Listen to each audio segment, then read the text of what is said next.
reported today in The Verge. Google favors temporary facial recognition ban as Microsoft pushes back. The regulation of facial recognition is emerging as a key disagreement among the world's biggest tech companies, with Alphabet and Google CEO Sundar Pichai suggesting a temporary ban, as recently suggested by the EU, might be welcome, while Microsoft's chief legal officer Brad Smith cautions against such intervention. "I think it is important that governments and regulations tackle it sooner rather than later and give a framework for it," Pichai said at a conference in Brussels on Monday, reports Reuters.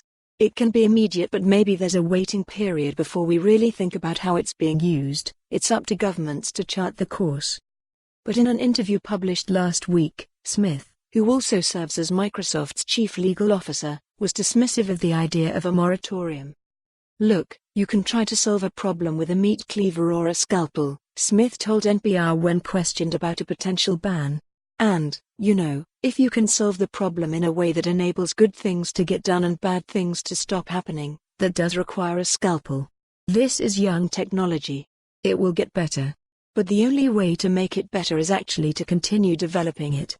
And the only way to continue developing it actually is to have more people using it."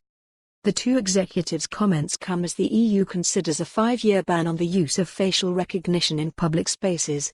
The EU's proposal, which was leaked to the press last week and could change when announced officially, says a temporary ban would give governments and regulators time to assess the dangers of the technology.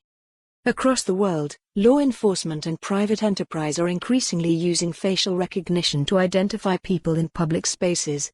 While proponents argue that the technology helps solve crimes, critics say its unchecked adoption undermines civil liberties and leads to increased discrimination due to algorithmic bias.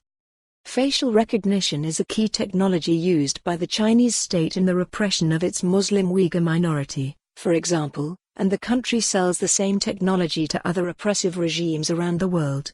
In the US, the technology is increasingly used by the police via small contractors.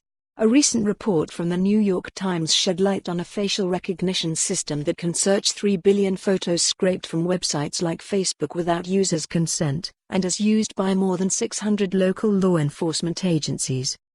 Pichai's comments this week are particularly noteworthy as Google itself refuses to sell facial recognition to customers, citing fears of misuse and mass surveillance, but has not previously argued for a ban.